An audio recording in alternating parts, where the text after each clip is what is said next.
And of course, I bring you another fresh edition of the Pan-African Drive here on Teledal TV. This is a platform that is meant to inspire and motivate the current generation of young Africans in the actualization of their respective dreams, preaching the message of peace and national unity, as well as revitalizing the Africanization policy that speaks about good governance, social justice, democracy, human rights, and most importantly, the African unity.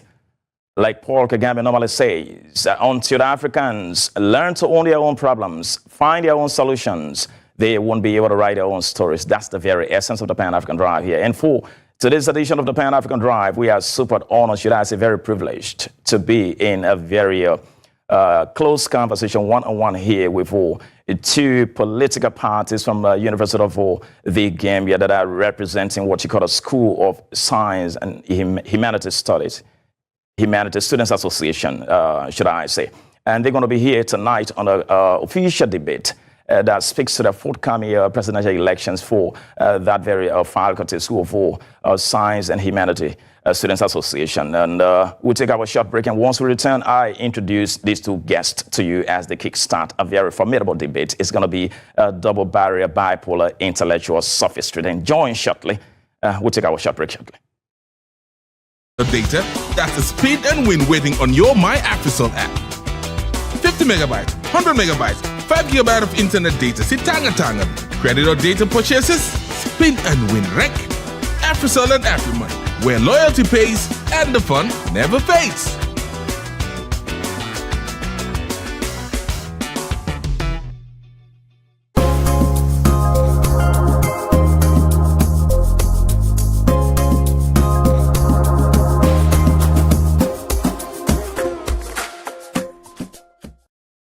Welcome back from that short break. I remain Tony Michael Howard, CKA, Neil Socrates, tasked with the responsibility here today to host a presidential debate between Team Panacea and Team The Solutionist.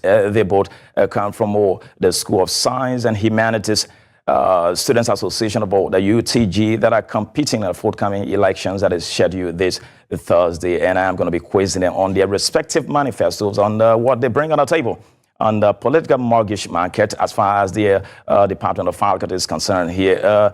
Team Panacea, welcome to the show, and we are super honored and privileged to have you here. Thank you. Thank you very much, Michael, for having me. Okay. My name is Seni Msaho, a presidential candidate for Team Panacea, the mighty Team Panacea, and I'm happy to be here. We are honored to receive it as well. Thank you. Mr. Matar Conte, you happens to be the presidential candidate of Team Solutionist. Welcome to this platform. We're super honored to have you here, sir. Thank you very much, Mr. Howard, for having us and for giving us this platform. Okay. To come and face our very students, to speak to them tete-a-tete about the manifesto that we have and what we intend to do for them if we are elected. And I start by saying that he who learns and does not think is lost. But he who thinks and does not learn is in great danger.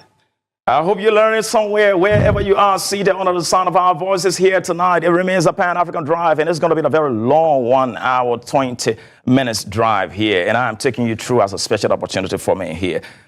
Be reminded that this edition of the Pan-African Drive, this special edition, is proudly sponsored by AfriCell, the best GSM service provider, not just in the Gambia, but by extension, the rest of all the African continent. Quickly, we got a quick brain teaser question for both of you.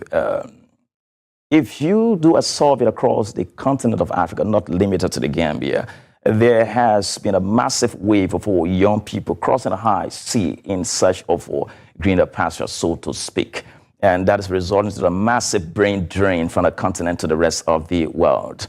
If you were to do an assessment of the factors behind such massive unwholesome travel that has led to the lives of young people unceremoniously on the high sea, what would you say a massive contributing factor to such brain drain that have a negative result and effect on the economy of social economic development for our one continent? Mr. Howard, thank you very much for that wonderful question. It is indeed important and significant for us as Africans to sit back and reflect. Because I do hold the view yesterday, but now more than ever believe that we are the problems of our own very selves. We Africans are the problems. Because the leaderships that we elect them. So the problem, so looking at it, the brainchild of that problem is us, Africans. So for as long as we do not come together and be rational, most especially when we vote, to know who represent the needs and the aspirations of the people, to vote those individuals in the right portfolios, we will still keep sinking for as long as we do not vote right. And the other thing is that we elect leaders to serve the best interests of the people, but instead there is this saying in all of that amjai johal job, that kind of a politics, the politics of patronage system. It is limited to family ties and all that. There are various reasons why I believe that we are the problems and the leaders also that we elect are our problem. But what is important here is to reflect us as African as a whole. Because Kwame did say it. He said that the independence of Ghana is not an independent unless until the whole of Africa is independent. And he warns us about imperialism. And we are facing imperialism in a more civilized way.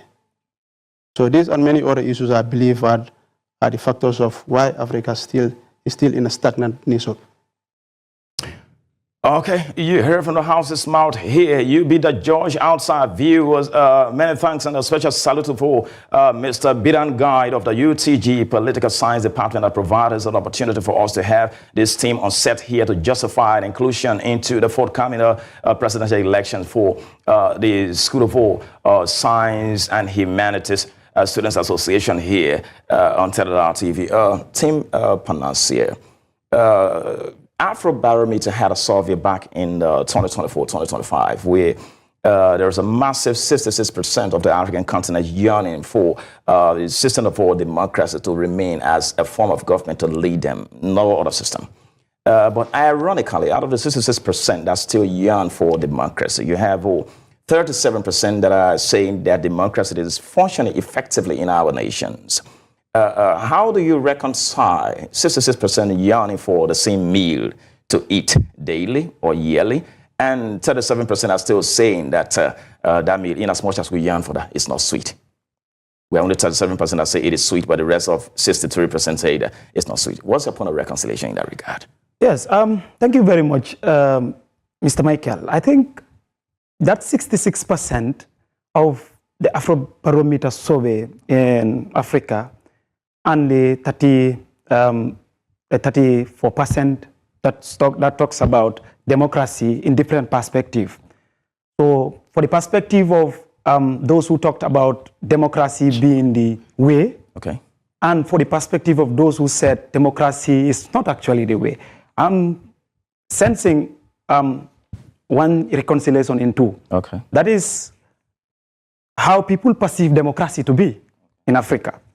If we perceive democracy to be coming out to vent or to say what you want to say without question, then that is democracy for you.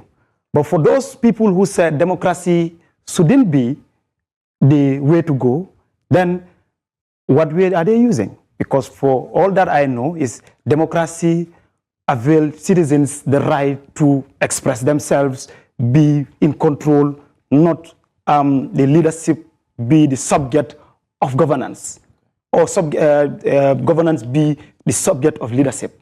So that is why the 66 that says democracy is the way, also you will realize that young people coming up, you realize that these young people are coming up and they are in need of democracy.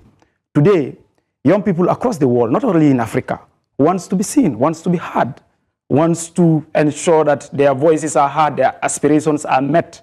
You know, so if you look at this, I'm not sure what Afrobarometer brought with regards to the segregation of these people.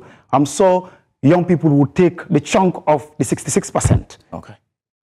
Yeah, because young people want to be heard. Coming to Gambia today, you look at the gala. How many young people are there? There is nobody in the gala today that is below 35 years. Oh, they are all below 35 years. You know, so you see that these people are yearning for freedom. They are yearning for their aspirations to be met by government, not only in the Gambia. In essence, you subscribe to the 66% as democracy remains. The democracy should remain. Thank you very much. Do you have any reservations on his analysis of all the 66% to 37%? Yeah, Mr. Howard, I think we need to look at these two independently. Okay. You understand? What does it mean? Who defines it? It might work for country A, but might still not work for country B. Okay. But what is important is that our norms and values, we are not taken into account. That also is an issue. Hadn't been our norms and values we are taken into account, it would have been worked perfectly for Africa. But who were the signatories in that universal rights? Who were the signatories? That also needs to be looked at. It did not take into account our norms, values, and traditions, like I earlier alluded to. It did not take into account that. It might work for country A, but might not work for country B. Looking at the scope in Africa right now, looking at the scope in Africa, you look at how to call it? This is country again. Burkina Faso.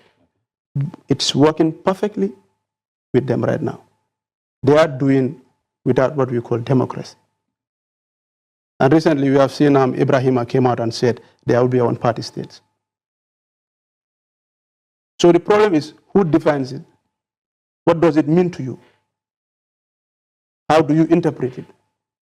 It's a question for everybody. Do you subscribe to the 66% that yearn for democracy, or are you part of an alternative team that chooses maybe military leadership to govern them? I do not subscribe to military regimes. In essence, you subscribe to democracy? I subscribe to democracy, but that democracy that works for Africa. But you subscribe to democracy? I subscribe to it. Do you have a reservation on his reasons for the massive wave of young people crossing the high sea for better life as the shoes for the continent of Africa? The initiative when asking, do you subscribe to this? Yes, I have. I think my opponent got something wrong. Okay. When he spoke about us being the problem. Okay.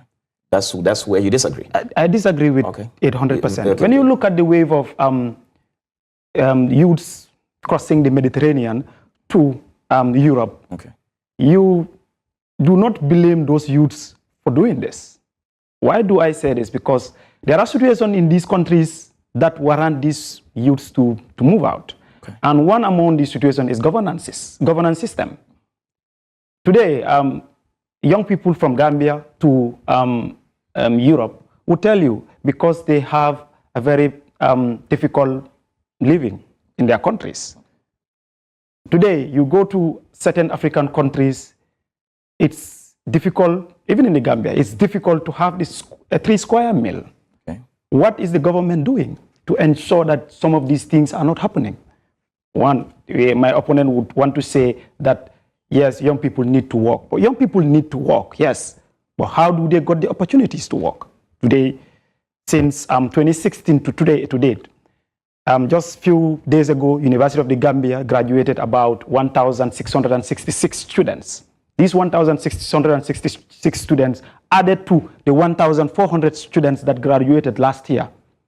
90% of these people are jobless. Today, you go to social media, these people took social media as their way of living. Some of them are with their degrees, I'm saying. This is for both bachelor's and master's degree holders. Okay. So today, my opponent is wrong to say that young people are the problems. Okay. Instead, the government has a stake in ensuring that young people stay and are able to thrive. That is a missing puzzle you got. Yes. Any element for rebuke? Yeah, of course. I never made mention that young people are the problem. I did not make mention of that. Okay. I said we Africans, we are the problems of our very own problems. Okay.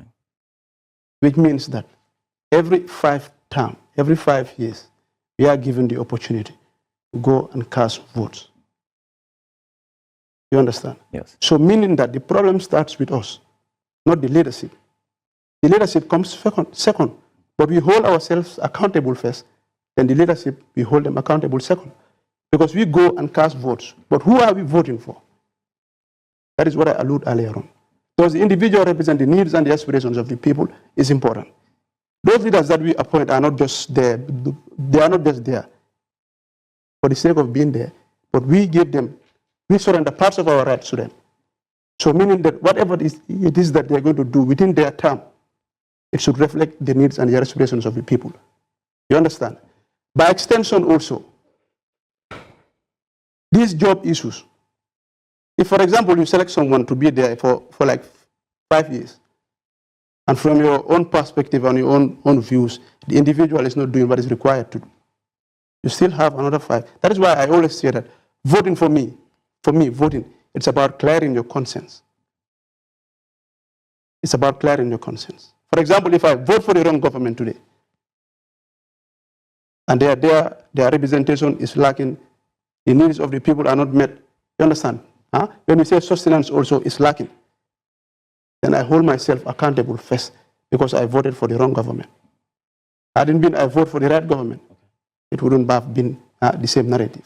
Okay. This is it. That's a great one, dear, from both teams here. You be the judges, dear, students that are tasked with the responsibility to be voting this Thursday coming for your president. Make the decision, make the choice, as I only have the responsibility to quiz them based on their standings as potential leaders. Be reminded that this edition is proudly sponsored by Africa, the best GSM service provider, not just in the game, but by extension the rest of the African continent. And a quotation for the day says, one of the truest things about integrity is its blunt refusal to be compromised. We go sharply. Team Panacea, I think this is what the solution is. So letter M comes before letter S in the alphabetical order, right? So we provide an opportunity to speak to your voters on why they should give you the mantle of authority to steady affairs of the School of Science and Humanities Students Association. Why should they vote for you? What's your manifesto? What do you have on a political mortgage market in terms of a manifesto that issue by? Thank you very much. And it's important to note that this election is just more than a contest for us. And it is a movement to progress for us, where we affirm our values, also maintain the legacy of those who came before us. And through this, we will be able to measure our promises to the next generation. And basically, I have come with 5 policies and ensure that these policies are crafted for Soshsa students to be able to understand and be able to vote for the Panacea leadership. Over the years, Panacea leadership was able to be in the leadership, and they were one among the many that was able to do that no council in Soshsa was able to do. And that motivated me a lot. First on my policy is the Soshsa tuition drive. The Soshsa tuition drive is the expansion of 40% scholarship for students of the Social Sciences and Humanities Students Association. This initiative was started by the 28th Executive Council for the first time in the University of the Gambia, where a sub-association was able to bring tuition drive to the doorstep of its members. Under the leadership of Mr. Ismaila Fadera, he was able to provide scholarship package for students. Notwithstanding, many of our students, including myself and my opponent, that a lot of our students are going through financial challenges in the university, while myself and my opponent might be well off to pay our student tuition fee or be able to have a scholarship. Hundreds of students are not able to have this. And this is why I come with this policy to ensure we provide scholarship package to students who are financially struggling. With regards to this, as an individual who is very committed to this scholarship package, just weeks ago, I was able to provide scholarship package to students of the university through my personal effort. If I am able to do this as an individual, I'm sure I am able to do it with that formidable team called Panacea. Therefore, I think Soshsa students should be able to vote for Team Panacea and be able to continue this process. This would ensure that students of Soshsa are able to thrive academically without hassle while they come to school. A few weeks ago, a student reached out to me that he was about to defer his course because he is not able to have scholarship. Imagine the potential of this student if he had not gotten that scholarship. was going to be terrible for the person. So that is why we come up with this initiative of not only strengthening it, but also expanding the scholarship package for students. Already the work is in progress, where I have met several institutions to ensure that students are able to get the scholarship package. Not only that, we are going to be able to provide these through internal funding mechanisms with my administration to ensure that not only do we need to rely on donors outside the realms of Soshsa, but also to be able to give Soshsans an internal funding mechanism. So if another council come, they would be able to sustain the initiative. Second on my policy is internship and job placement opportunities for Soshsa students. At a time when most of our graduates can graduate and still be at home doing nothing, it's important for us to ensure that students are placed in internship opportunities, because job places do not want to take students who do not have experience, practical experience for that matter. That is why we are going to ensure that students are placed in internship opportunity programs and job placement by collaborating with institutions across the country, businesses, NGOs, government agencies, and you name them. As someone who is very much into government affairs and also civil society organization, I am able to do this because I have an organization that I run in the civil society, and I have the connection and the expertise to be able to do this.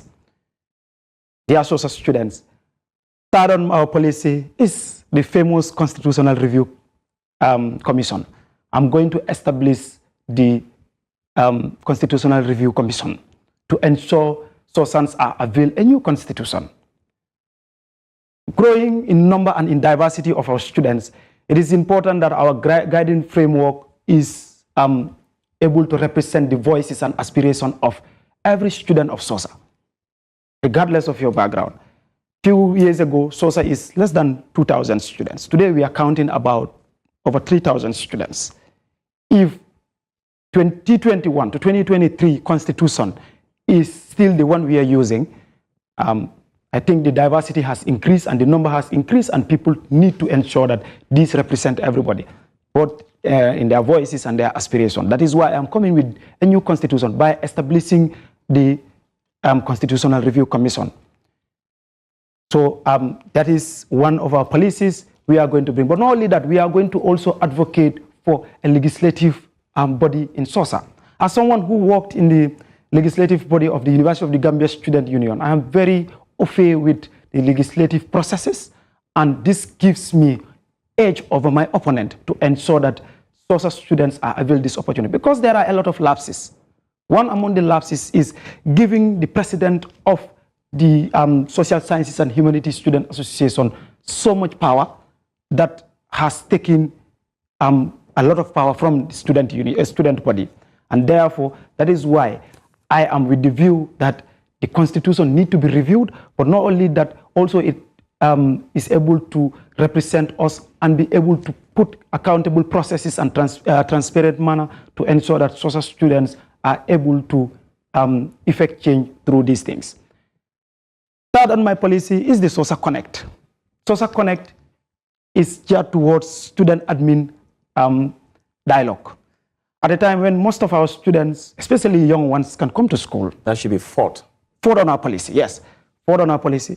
They can come to school or enroll in school without knowing anything about the university affairs, especially the School of Arts and Sciences. This is going to avail them the opportunity to come and have a tete-a-tete conversation with the admin.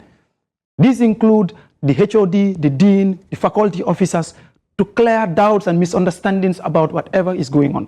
But again, it is going to also provide the opportunity for the administration to be able to understand the needs and aspirations of these students.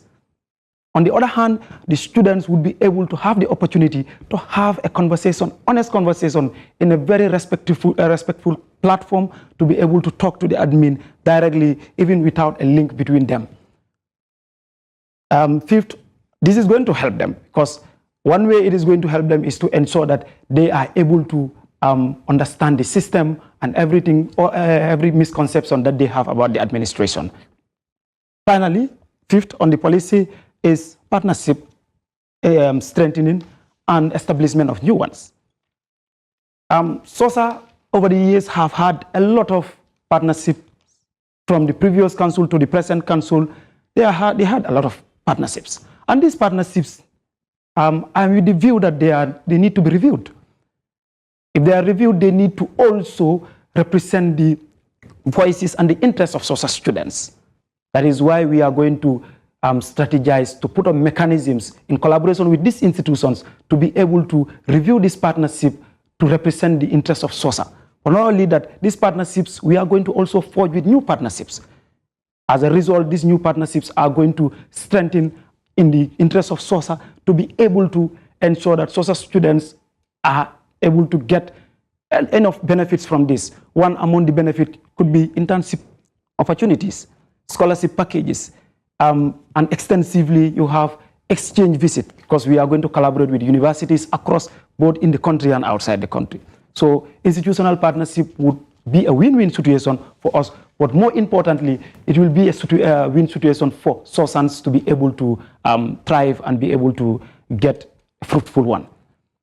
Among these are the policies I bring to Soshsa students, and I hope Soshsa students would buy these policies because they are one of the pragmatic policies. All these policies I mentioned today are policies I have, in fact, done even before contesting.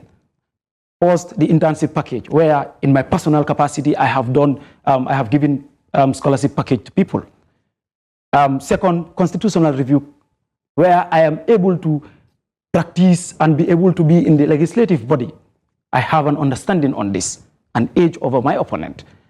Third is internship package, internship where I also was involved directly in the last council to be able to help students to apply for those internship package. Today, few of our students are in Nigeria as a result of this internship package. So they are a robust way of ensuring that students are availed the practical knowledge to have this at their doorstep. And partnerships. As an individual whose own organization was had an MOU with Soshsa current council, I am able to forge a lot more internship partnership packages with them. The Aspapol NGO, an NGO that is based in Spain, or I am the representative of this NGO in the Gambia. For the first time, Soshsa is able to have its own website thanks to my advocacy, my commitment, and my collaboration with Soshsa Council. If I can do this as an individual outside leadership, I'm sure I can do this with this formidable team when I am the president of Soshsa. Among these are the policies I want to sell to the electorates. Come Thursday, vote for this council, and you will get what you want. Thank you. That's Mr. Saho DA of Team Panacea as he sells his manifesto to the voters for the forthcoming election that is scheduled for this Thursday. We turn now to the solutionist. Please, your voters are listening to the sound of a voice here. They want to know what you brought on the political mortgage market in terms of a manifesto that should be enough for them to trust you with the mouth of authorities to steer the affairs of Soshsa come Thursday's election. Speak to them on your policy. Mr. Howard, is very important to note that we do not subscribe to that politics of patronage system. We do not subscribe to that. And that was why he was elected as a legislative member. First. And secondly, it is also important to note that when we design a policy, we first need to know what that policy is. Policy must be known first before you design them. Secondly, it must suit the needs and the aspirations of the people. By extension, it ought to be consultative. Policies must be consultative. You cannot just sit at the four corner and draw and draft whatever it is that you've drafted, come and want to sell to students. It does not work like that. Mr. Conte, let me inject a little bit. We have a portion of the debate that will aim at you having rebuked the reservations on the next person's policy. For this segment of the debate, you just given the responsibility to sell your manifesto to those you expect to vote for them. Please, let's keep it in that regard. When we come to where you can critique his manifesto, then we can take it from there. Go ahead, sir. Say your manifesto to your voters. I accept that, Mr. Howard. Thank you very much. Okay. Thank you for reminding me. Like I said earlier on, when we design a policy, we do so to suit the needs and the aspirations of of the people that we look to serve. But it must be informed by a problem first. What does that policy look to solve? The policy must have an implementation stage, and it ought to also have an aim or an objective. Why is that policy coming in the first place? Like I said, it ought to be also consultative. Policy number one, we believe that Soshsa before politics. For the first time in the history of Soshsa, they have a presidential candidate who does not just look to serve their needs and their aspirations, but also to unite them under one umbrella. Because every thriving community, every community that thrives is united. United we stand and divided we fall. And I will not sit here and downgrade the and downgrade the Ismaila Fadera-led council. He has done a good job. We are students, and we ought to give credit where credit is due. Saying that he has done a good job does not spoil anything in my name, or it does not spoil anything in my progress. Like I was saying, he has done a good job, but every government is a continuation. That is why I said, Soshsa before politics. Now more than ever, we need to unite our forces and salvage our dear school from this state of cataclysm, from this state of annihilation, by extension, destruction. So the problem statement of that policy is to make sure that there is a factionalism and a notion that it is us versus them. That notion is what we look to eradicate in Soshsa and bring everybody under one umbrella. And how do we achieve this? We will tap funding. There will be a Soshsa Unity Day. And in this Soshsa Unity Day, there will be a whole day that will be for Soshsa to unite them. There will be a discussion. Let's say sport. There will be sport. There will also be a discussion like we are sitting right now. This also will ought to involve every student to come. But the subject matter will be on peace consolidation. Peace consolidation. We will also make sure we create an organizing team, an organizing committee, and that organizing committee ought to be comprises of both these two teams. Their camp and our camp will come together and comprise of the organizing team. In so doing, no camp will feel like they are marginalized or let's say whatsoever. Because when you are trying to solve a problem, you ought to know the root cause first. And the root cause of this factionalism is annihilation or marginalization, let's say. So I'm not selling this because I want people to buy it. I'm saying it, and I know Soshsans will buy it. We want to create an environment that is conducive for not just him and I, but for our brothers and our sisters that will be coming next after us. The environment in Soshsa, when it comes to what we are doing right now, which is what politics, it ought to be sanitized in a way that everybody will be courageous to come and contest. I will transcend to my policy number 2, which is the expansion or the increment of the number of beneficiaries. The executive is giving individuals in Soshsa 10%. 10 individuals are getting 40 individuals. 10. They have given 10 scholarships to 10 individuals in Soshsa. But under my leadership, we are saying we will increase that number to 19 and even more if need be. We will increase that number. We are not telling you. These are not just falsy, or these are not just mere individual telling you. These are not promises. We are giving you facts, and they are attainable, and they forever they will be attainable. And I will transcend to my third policy. And the third policy is to expand the internship program. They have done a good job, and I will also recommend them for that. They have also created interns for Soshsans. And I think it is also important to, like I said, give credit where credit is due. We will also make sure that we expand it. Individuals that look to pursue a career in the banking sector, that banking sector must remain, and individuals also who look to pursue a career in the civil society organizations or research base can also be joined. We will make sure we expand it to that ends. The civil society organization and individuals that look to pursue a career in research and all that. And we have partners that we have already talked to. We have partners that we have already spoken to, and they are ready and willing to make sure that this, this is attainable. I will move on to my fourth policy. For the first time in the history of Soshsa, they have a presidential candidate who is bold enough to bring international research trip to their doorstep. It has never, ever happened before. And I believe when we design a policy, it ought to be bold enough as a president, not vice presidential policies or research. Policies ought to be bold enough. It needs to push you to that limit. That is what leadership is all about. So I am saying that for the very first time, to each and every source that I am bringing an international research trip to a doorstep, to Ziguinchor, University of Asan Seka. The partnership and everything is already underway. We are on a finalizing stage. Moving on to my last policy.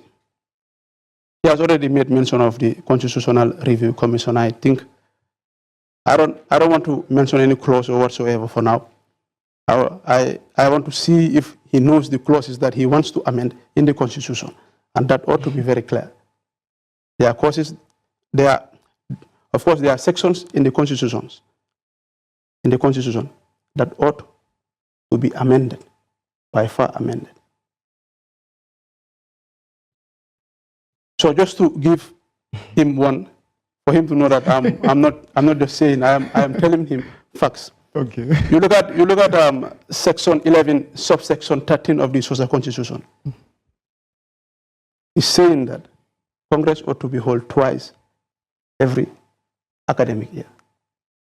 For section 32, subsection 2, it says no, that ought not to be. You can hold Congress once every academic year. You can write that. I know it will of course be a help to you. You will understand. So this contradicting or this conflicting sections in the Constitution is what we look to eradicate and make sure that we give Soshsans a Constitution that speaks directly to them, and Constitution that clauses or sections are explained explicitly to avoid contradicting or conflict of interest in sections. So this is my fifth. This is my fifth and the last one, which I have already spoken about.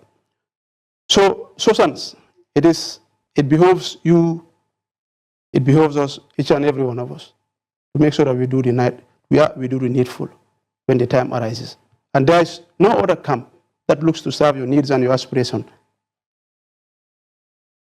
There is only one camp, the solutionists.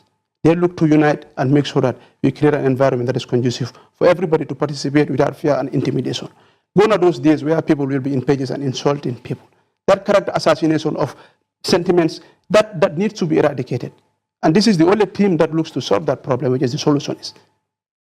And shout out to my candidates and each and every one of you. I'm proud of you for leaving your comfort zones and coming out in a political environment that is toxic to participate just because you want to what? You want to show the needs and you want to make sure that the needs and the aspirations of the people are bettered. I commend you all for that. And I also commend the opposition bench, the Panasians, because honestly speaking, we ought to give each and every candidate that credit for coming out and contesting in a political environment that is not just toxic, but even family matters sometimes arise in that pages. So who wants to contest in that kind of environment? So if you have people who comes out from their comfort zone to say, I want to contest, I want to test myself in this environment, we give both team credits. And I close it by that. Thank you. That's a great one there from both teams here. I hope that you are seated here, students for the Social Science and Humanities Studies Association for the UTGU, scanning, should I say, scrutinizing the two candidates on their respective or political pronunciament. In other words, not on sentiment, but by virtue of what they bring on the political mortgage market as far as the forthcoming election is concerned on Thursday. We're going to use this moment here to listen to both candidates just before I start to quiz you on your manifesto. I'll start with you, Tim Panansi. You listen to his manifesto. He preceded his conversation by firstly critiquing your manifesto, which I had to call him to order. You now have an opportunity to pose whatever question or whatever critique or reservations on his policy. You have the chance to start. All right, thank you very much. I think my opponent is hiding behind curtains, using politics or using unity to distort information in Soshsa. And let us get it clearly. I need him to write this so he is able to comprehend very well. Okay, let me make one thing clear, please. If he's making an expose, please, you hold on whatever reservation you have. You wait till he drops his voice, then you can put in your rebuke. And I am happy that my opponent is able to congratulate me and thank my camp. In fact, I am happy to say here that my camp won 11 over 11 in the last elections, unprecedented in the history of Soshsa. For the first time, Panacea-led council was able to win 11 over 11 and rejected a camp that is not fit for purpose. And that is why Panacea-led council have done. And I'm happy today he came and confessed on TV to say that he wants to thank us for the tremendous job we have done. And this is unprecedented of an opposition. He called me opposition, but actually I am the incumbent. My opponent doesn't even understand who is the opposition and who is the incumbent. We are in the incumbency. But to critique one of his policies that he talked about, today, most Soshsa students are doing research in School of Arts and Sciences, and most especially Social Sciences and Humanities Students Association. And my opponent intends to do international research trip for that matter. There are a lot of cases in this country that needs to be tackled, that needs to be solved, that needs attention of young people. In fact, students from the University of the Gambia. If my opponent doesn't have the pedigree to do research based on the university system, based on the national issues happening in this country, I don't know why my opponent wants, or I don't know what propels him to do a research in Casamance, when we have hundreds and thousands of issues in this country that needs to be solved. You do not see those universities outside this country to come and do researches here. In fact, my opponent is a political science major. He ought to know this. He ought to know what is affecting this country, most especially the University of the Gambia. I'm disappointed, to be frank. Secondly, my opponent talked about unity. He said Soshsa is disunited, Soshsa is toxic, Soshsa is the political annihilation. He mentioned all these things. I want to bring this to your attention, and it will interest the viewers to know and you to know that this, my opponent sitting right here, was the one just months ago invited to a Soshsa retreat, which was meant for unity. It was meant for unity. He came and he enjoyed with us. That was on the Panacea-led council. In fact, we were supposed to be on the same table. But unity cannot happen with one party. Unity cannot happen with people who are posing for it. Because they were rejected by Soshsans in the last elections, they ought to boycott every activity of Soshsa. Do you think unity can happen in a day? No. He's talking about football matches, having tete-a-tete conversation. I think I need to tell my opponent to stop hiding behind curtains and face the reality. The reality is the solutionists camp are boycotting every activity in Soshsa. My opponent, for the last time we were able to host the Soshsa Cultural Day, my opponent agreed and they were there. Most of them were in their attires. In fact, it will interest you to know that some of them participated. In fact, their campaign manager participated in that. Where is you can ask for those videos and those pictures, you will realize that Soshsa is more united than before. In fact, I think my opponent needs to understand what irony is, because he is talking in ironical tongues. Instead of Soshsa being disunited, Soshsa is even more united today than ever. So I would tell my opponent that the issue of disunity is not a way to go. Soshsa is more united than before. Panasian-led council under the leadership of Mr. Ismaila Fadera has tremendously did very well. Among them is the retreat, the Soshsa Cultural Day, the Soshsa Week, and the pageantry competition, where most of these people participated. In fact, that shows you the unity in Soshsa today. But if you choose to take a path different from the others, you think unity will come that way? Unity cannot be done in a day. I heard him say that unity day. In as much as unity is, it has a starting point, but then it must take a concerted effort for people to arrive. And he also talked about patronage. It's amazing to know that my opponent thought I was in the legislative body through political patronage, because it was under his, the presidential candidate for solutionist when I was nominated to the electoral, the legislative body under Ibrahim Ajata, President Ibrahim Ajata, and now the senator of the University of the Gambia Student Union.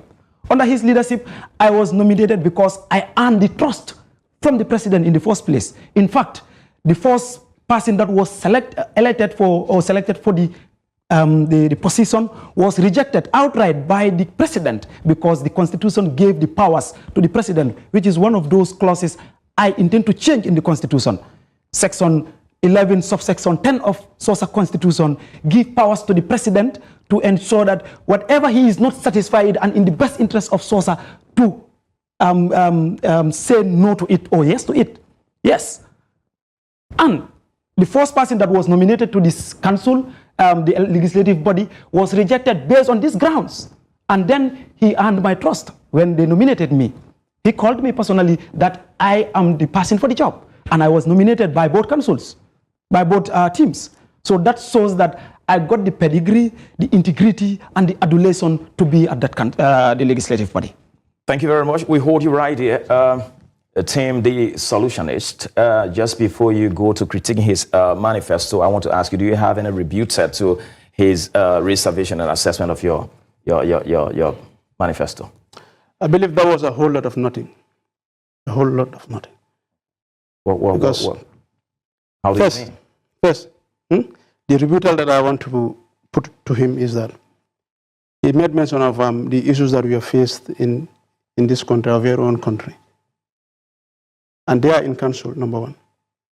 What was their education and research doing? And if you look at the Constitution, Section 17, there is no education and research. It is just vague, research minister. And they have been using education and research. And in fact, what have they conducted as an education and research ministry under the very camp that they are here talking, they did this, they did this.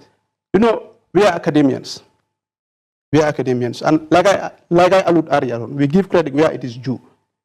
But we are not praise singers of any government. We can never be praise singers of any government. Because we gave them that right to serve the best interests of Soshsa. We surrender parts of our rights to them. So whatever it is that they did within their term, it ought to be. The same manifesto that we are here and telling the students that these are the manifestos that we have for you. It's the same manifestos that they gave to the students and they gave them their vote.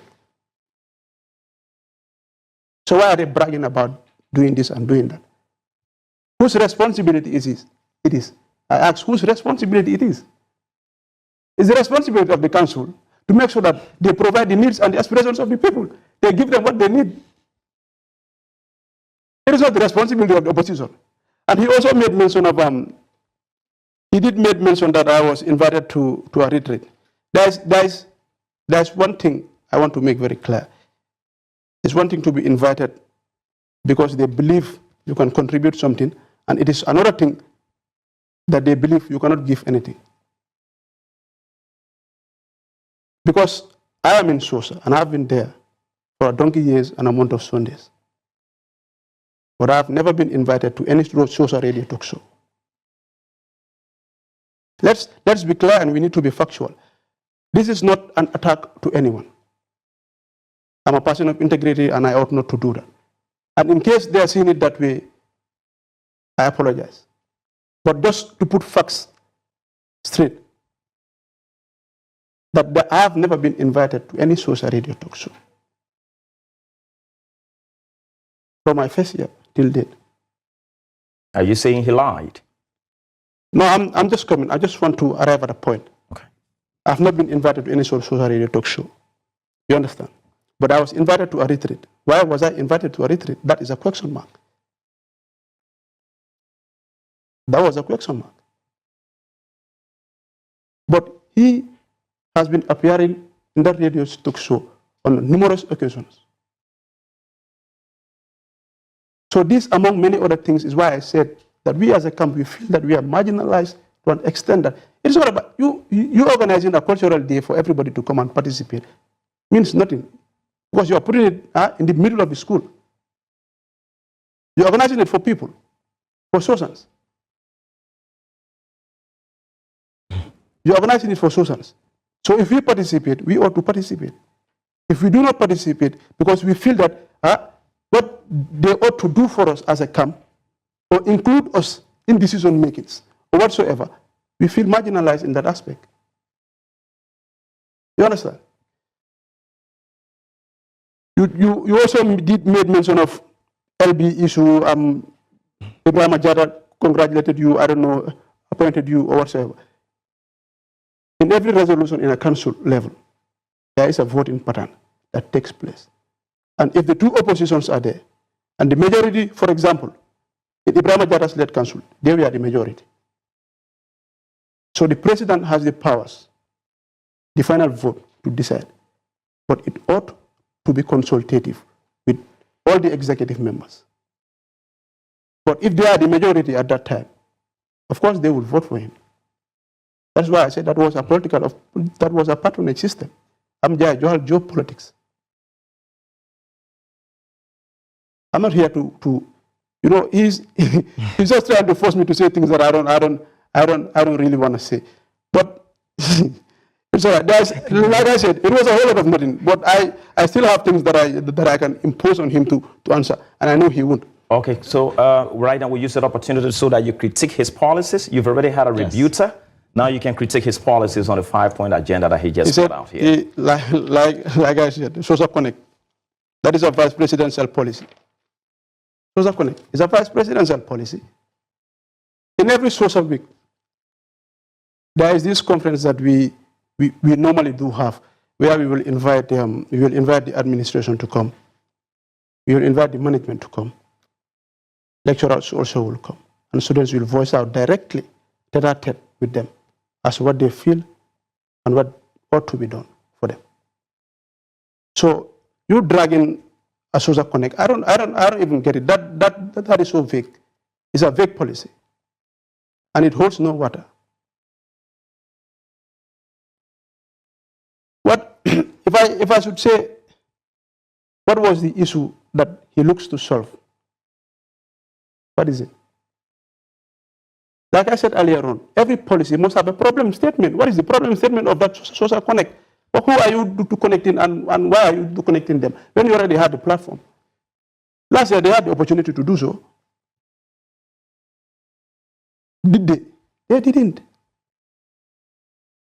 So there are certain things that you are sitting here and saying, it will backfire on you because, like you said, incumbent. You can take the incumbency, but I have no problem with that. But there are things that you are saying right now is backfiring on the executive council, the current executive council. Let's observe the language. You are sitting there. Don't use that. Yeah. Sorry for using that word, backfiring. Is it? No, you are sitting there. It's language. Okay. Go ahead, please. Okay, I am sorry for using that language. I am very sorry. Yeah. I'm very sorry for using that language. So, like I was saying, it ought not to be. He's saying things that are backfiring to the executive council, and that ought not to be. Soshsa Connect, that holds no water for me. And then, like I said, the constitutional amendment is also vague. There is no constitutional due clause. Okay. Apart from, can I ask a question, or it is? You just critique his policy. Okay, you can ask him questions. Okay, then if your critique has to do with a question, I have an issue with his Soshsa Connect. And in terms of a question, you want to pose a question to him? No, I think it is time for question and answer. No, when I'm said, I will let you know. Okay, but just critique his policies for now. No problem. That is why I'm saying the Soshsa Connect holds no water, and then the constitutional amendment also, I believe it holds no water. These are the two issues that I have problems with. That's a beautiful one here. Hope you are seated here under the sound of our voices here on Teledal. See if you want a Pan-African drive, like I says, this is the platform that is meant to build bridges between amongst nations. Like Chino Chavez says that a chick that will grow into a cock can be known at the very day it hatches from egg. So leaders that are expected to be strong tomorrow to add value to the respective societies starts at this level of the university. We're going to take our break shortly, and once we return, we continue this conversation here in part 2 of it. We've got fantastic new social media bundles just for you. Here are your options. 50 megabytes for $10 is valid for 1 day. Enjoy 400 megabytes for $40, valid for 7 days. Get a massive 1,200 megabytes for $100 is only, valid for 7 days. Simply dial *120# and press 3 to pick the social media bundle that suits you best. Subscribe now. Why settle for one when you can talk with two? With the AfriCell TOK service. For just $99, you get a massive 1,200 minutes of talk time to share between your two favorite people. To activate, dial *135#, select your two AfriCell numbers, and you're locked in for a full month of conversations. AfriCell, connecting you to your peoples.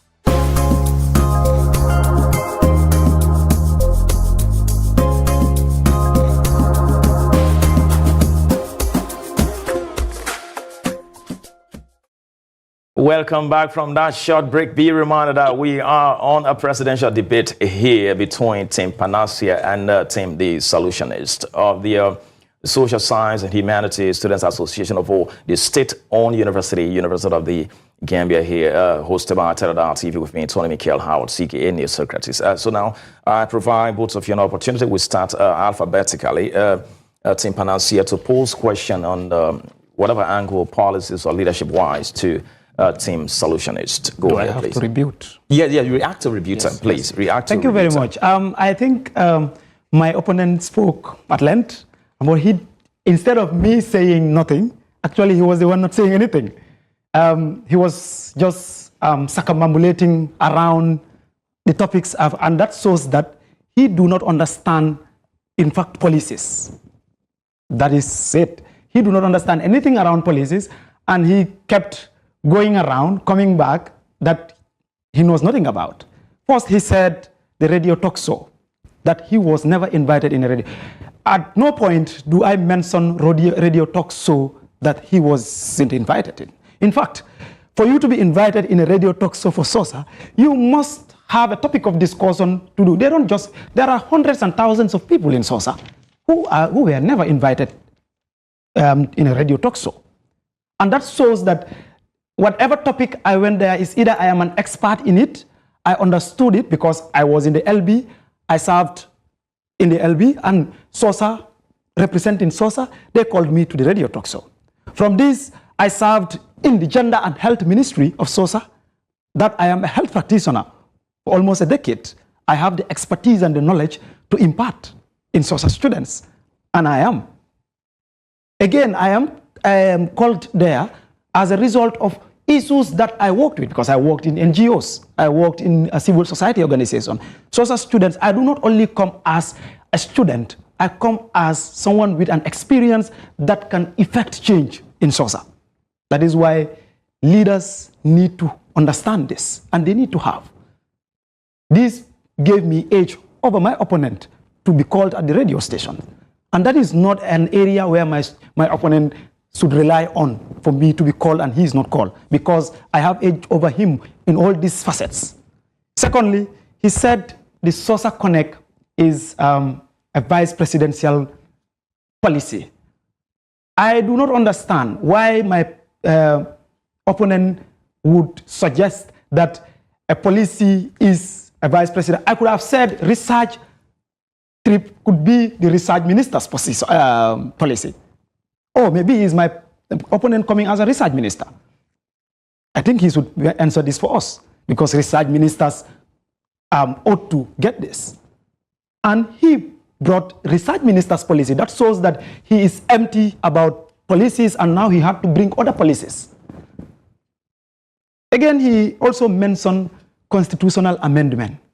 That I do not mention at any point that I have constitutional amendment as a policy. I have establishment of Constitutional Review Commission because I do not have in my powers to amend the Constitution.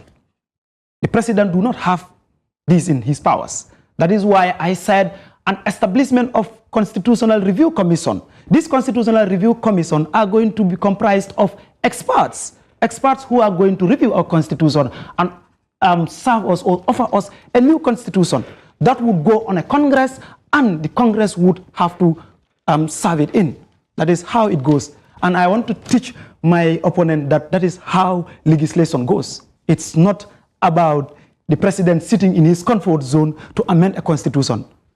So I will advise my opponent to go and change that part of his policy to bring it as a review commission instead of an amendment constitution, because it's vague to say constitutional amendment. Do you have the powers to amend a constitution? No, he do not. He said he was going to do civil society. I want to say that my opponent, in fact, should even vote for me because I work in the civil society. Because all the things he has mentioned here, I have an expertise in all of them, and I can bring results to the table. If my opponent is saying that he is going to do it in those forms, and I work in those forms, I think my opponents would admire me and vote for me.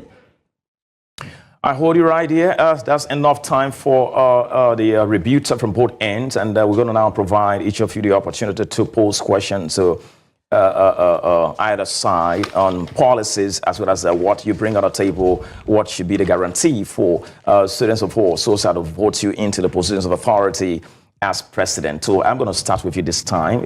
You can pose question to him in whatever direction on leadership and governance and policies or whatever. Go ahead, please. And you have 30 seconds to pose any question. You have a minute to respond to. Okay. Yeah. Okay. He did make mention of the Constitutional Review Commission. What are you reviewing exactly? And how does a Constitutional Review Commission be established? And what is their function after Constitutional Review Commission? Since you said it should not be constitutional amendment. So Constitutional Review Commission, and then what? Thank you. Thank you very much. I think I'm happy to answer this question for my, my opponent and a friend.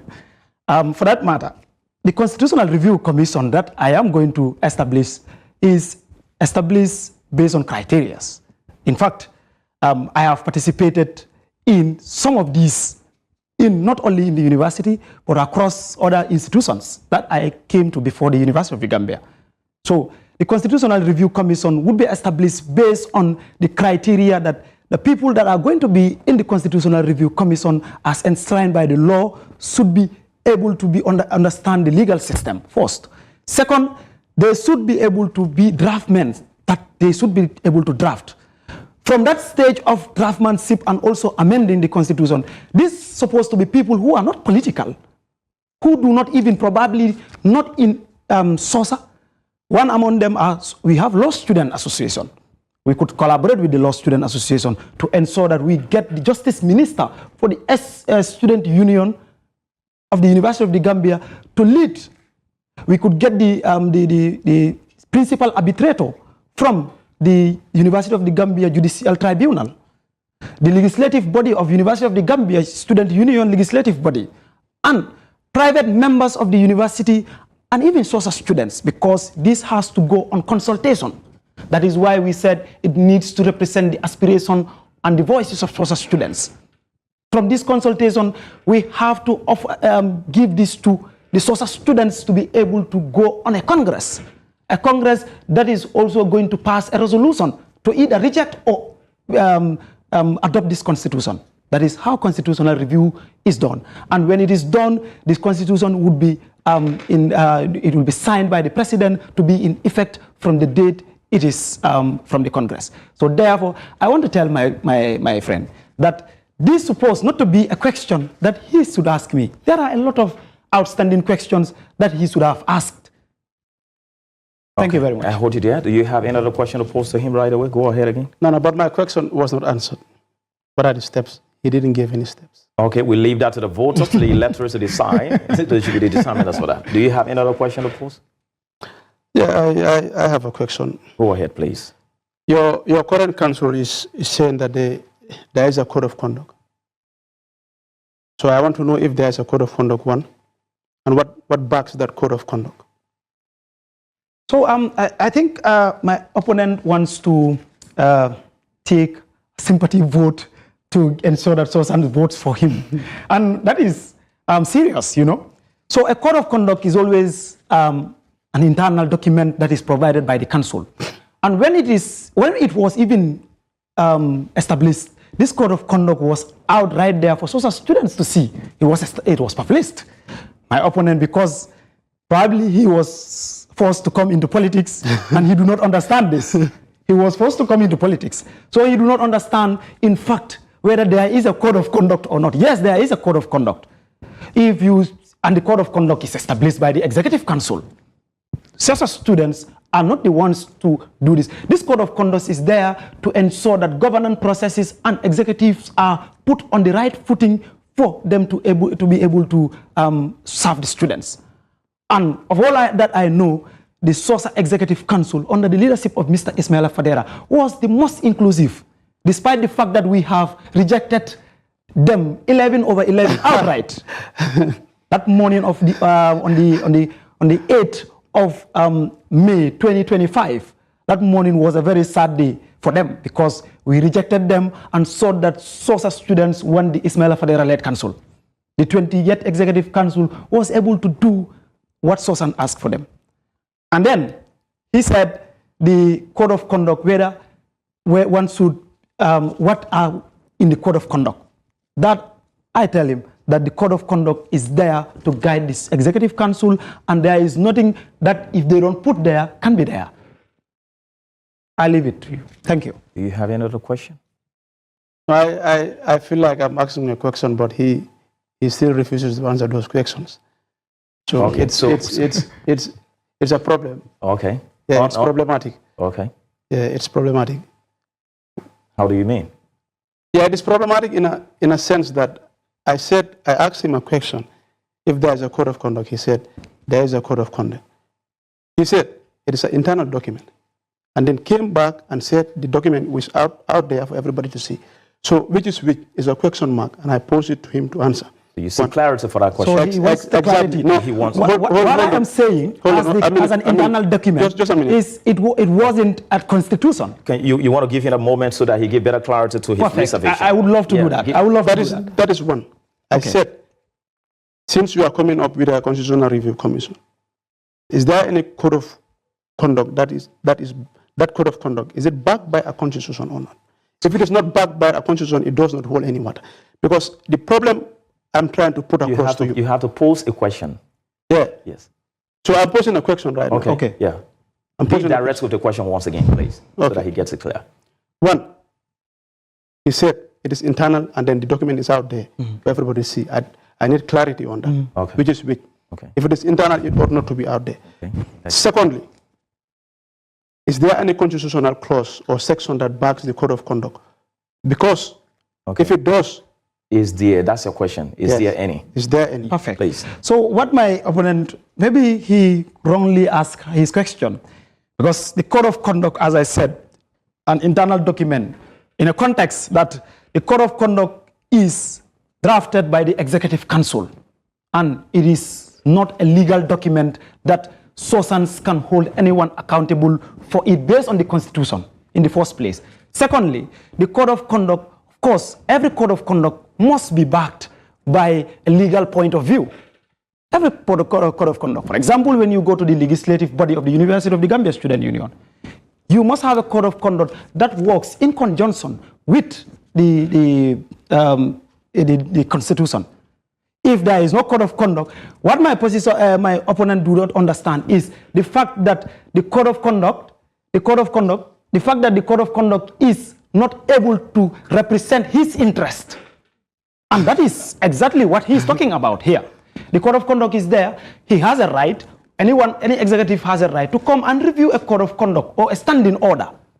So I understood that my my opponent do not understand administrative processes, so he wouldn't be able to understand what I am talking about. Thank you. That's beautiful. Do you have any other question to pose? I just wanted to help him that the UTG-SU constitution, as amended in 2021, section 70, that has it.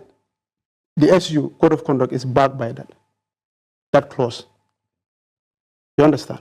That is what I was trying to help him with. Okay. But that's still my question is not answered. Okay, we'll leave that to the electors. We have roughly 9 minutes to go. So can you pose a question to him? Yes. So I have a few questions. I don't know if I can rebut what he is saying. 30 seconds for each question. So start right away. We'll perfect. Have no time. Okay. Then I go to my question and leave this to the viewers for them to take it. And my opponent talks a lot about the Constitution. Yeah. I want you to be a bit direct with your question because of time. And the fact that he said the Constitution has lapses, I want him to tell me about some of these lapses in the Constitution. But then, before that, I would want you to tell me, because you are about to lead Soshans, and Soshans, if you lead Soshans, you need to know them. I would want my opponent to tell me the number of departments in Soshsa currently, or the number of units in Soshsa. Okay. You want to react? Yeah, just to say that is 11 units. Yeah. Then I need those numbers. I need those numbers. What was the first question again? The first, I want to review those that question. Okay. The number of units. He already asked the question. Yes. The number of units. Number of units. Okay. And the name of these units he should 11. understand. Okay. 11 names. Yeah. Okay. Their own field. Okay. Ours, political science. My own field. What is my own field? Huh? What do you refer to as their own field? Yes, he has a field. What is it called? The greatest field, according to them. What is it called? The biggest field, deaf studies. Okay. Deaf studies. And then I am not a deaf person. I need to understand what he meant by deaf studies. I mean development studies. Bro, you know what I'm saying? Don't make it so hard for everyone here. He's at liberty to clarity. I understand that. Then you have the political science unit, then you have French, you have sociology, psychology, social work, you have English. It's a whole lot. Okay. It's a whole lot. Yeah. Do you have... And then he also asked a question. He asked two. He did ask two questions. I think he actually retracted regarding the constitution. I retracted. He retracted. Do you have any other question you want to pose? Of course, but then this is sad. Do you have... Okay. It's sad that my opponent is not understanding, doesn't even know the number of units in Soshsa. Okay. And that is sad for someone who wants to lead an association like this. It's very sad. And that this is an assignment for him, because I'm not going to tell him here. Okay. This is an assignment for him to know and tell Soshsa students on the convention day that this is the number and the names for them, because Soshsa students are going to reject him for this, that he is not able to mention even 7 of these. That is sad. Okay, that's a beautiful one. We're driving. We have close to 5 or 6 minutes remaining. Do you have another question you want to pose? I want to reserve my questions. Thank you very much. Reserve a question. Yes. That's beautiful here. Then we'll take it rightly. What is your understanding of the term leadership? What is leadership in your own understanding? It's a broad word. You want to concise it in a minute, 30 seconds, please. Of course. For me, leadership is about these things. Maturity. Leadership is about understanding. Leadership is about service. Leadership is about the technical know-how. This is what I term as leadership. That individuals who is willing to serve the needs and the aspirations of the people without objection, who will selflessly render him or herself to the people when power is given to him. That leader who looks to unite people, that is a leader. But in every conflict, people gain something from it. There are people who gain something from every conflict. Those people cannot be trusted. I hold you there. What's your own? Can I get your submission on what leadership means? Yes, it's important to understand that. You have a minute, 30 seconds. Thank you very much. It's important to understand that leadership does not only revolve itself around what he is saying. I quote from the former American president, Ronald Reagan, who said, "The greatest leader is not the one that does the greatest things." He said the greatest leader is the person that gets others to do the greatest things. And that says a lot, and in a very broad term, that you do not become a leader in a day. And again, you do not become a leader because you want to do the greatest thing. But ensure that the people behind you need to do the greatest thing for you to succeed as a leader. And this is very important. For most of our leaders, take themselves as if they are demigods, and then they need to do the greatest things for people to see it. I hold you right here. If you were to do a survey across the continent of whole Africa, which of the African leaders would you model your leadership after, and why? Paul Kagame. Why? He has done a great job, not just for Rwanda, but for the whole of Africa. Where he has taken Rwanda from, and where Rwanda is here, and where Rwanda is today. That alone speaks. You said he's done a great job, not just for Rwanda, but for the whole of Africa. Can you give us tangible evidence of what he's done for the continent of Africa? Just by doing the needful, or to be an example for the African leaders. That is the greatness that I am talking about. He has done it for his country, and it is evident across Africa that where he has taken Rwanda and where Rwanda is today, that ought to serve as an example. And when I listened to you initially selling out your manifesto, one point that I noted down, and I wrote it right here, you says, I am coming with a constitutional review commission. In a democratic exercise, the government is not limited to the presidency. How do you reconcile the first person nominative I when you are going to form a part of a government? Why didn't you say we, but I? Are you a dictator in the frame of democratic leader? So that is important. I want to emphasize that I am not the leader that says I. I am the leader that says we.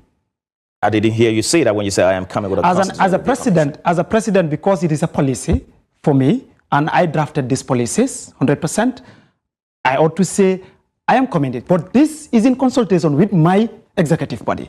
So it's important that leaders do not take things, do things in their name. Instead, a concerted effort. That is why we are coming with that institution, but in my leadership as the president. Okay, I got you there. Mr. Conte, before we take leave of you, you have a minute, 30 seconds to speak to your voters for Thursday elections. Give them reason why you are the best candidate to serve them. 1 minute, 30 seconds. Lord Acting, and I quote that power corrupts and absolute power corrupts absolutely. So, dear Susans, I'm not asking for absolute power. I just need part of those powers to govern and husband your affairs for just 1 year. Sitting here before you is a one-time chairperson of the SARS nationwide tour, one-time chairperson of the Students' Week, CEO of St. Driving School, finance committee member in the 19th Executive Council, managers contiguous clearing and forwarding agency. By extension also, I am a member of the Driving School and Safety Alliance Africa, a member of the Driving School Association, the Gambia. It behoves us yesterday, but now more than ever today, to vote in a leadership that ushers to unite people, not just giving them the needs and the aspiration. But in every thriving community, there ought to be unity. And I leave you with this. In every democratic society, no is always outcome competence. No is always outcome competence. And I am saying this and putting it to you, that do not let that noise shape your decision. It might be catastrophic, and there will be consequences. So I am pleading to you humbly that vote for the solutions, because we are the right team, and the right team to lead you in this forthcoming Soshsa election. Thank you. Speak to your people for the forthcoming elections on Thursday. Thank you very much. I am happy to be here once again, but then I want to pass a message to Soshsa students that this time around I am not looking for a title. I am looking for a mandate to elevate us, a mandate to secure our future, and a mandate to ensure that Soshsa remains the golden standard in the UTG and across every academic landscape. That is why I offer myself as the next president of Soshsa. Therefore, Soshsa students, I will leave you with few words. That is, that the leadership you elect results to the rise and fall of any institution. Therefore, the leadership of Soshsa depends on you, the electorates. Come Thursday, I would want to leave you with a Wolof quote that says, nit ku la jox ndekki mu jox la añ su la digee reer nga gom ko. Financial-led council was able to promise and fulfill. They promised and fulfilled and promised and fulfilled. If they promise you again, I'm sure you need to accept these promises. I hold you right here. I hold you right here. It's been a very beautiful experience having the two gentlemen here in studio from their respective parties in the forthcoming elections of the Social Sciences and Humanities Students Association of the state-owned University of the Gambia. It's been a nice privilege of being Tony Michael Howard, CKA Neil Socrates. And I say to you, there's a Pan-African Drive, a platform meant to build bridges between and amongst our African nations by virtue of sharing our commonalities of problems and preferring solutions to these challenges. Like Paul Kagame says, until the Africans learn to own their own problems, find their own solutions, they won't be able to write their own stories. Follow us on TikTok, YouTube, Facebook, and Instagram, and X. And this Teledal TV, the media outlet that is here for the community by extension for the state and most extension of the continent in our globalized society. Catch you some other time. Good luck to both candidates in their forthcoming general and presidential elections. Salute. You can now turn your loyalty points into data or voice bundles. Simply dial *772#, press 1 to check how many points you've got, press 2 to redeem those points.